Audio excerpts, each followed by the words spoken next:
анализи монетаи тон. ҳаи валнои принсипелио дамо аллакай валнаи панҷум тамом шуд, яъне ки валнаи 4 буд, секунҷа усилиштаги буд.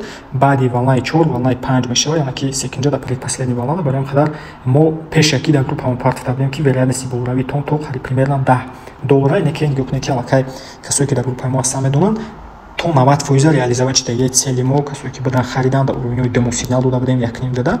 Ва дар ин момент ман дар монети тон пӯйнравӣ ажда дорам ба види валнаи ABC, яъне ки баъди валнои болораванда да валнои принсип валнои пӯйнраванда, яъне ки нами шакл монети тон метавонам фурӯям.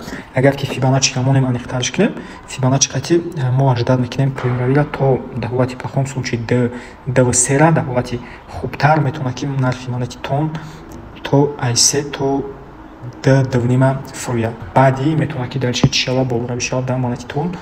Также дар таимфреймои майда дар мо фигураи галава плеч пайдо шудагие ки вероятности пӯйнравиш метавона ки то уровинои $3 бошад.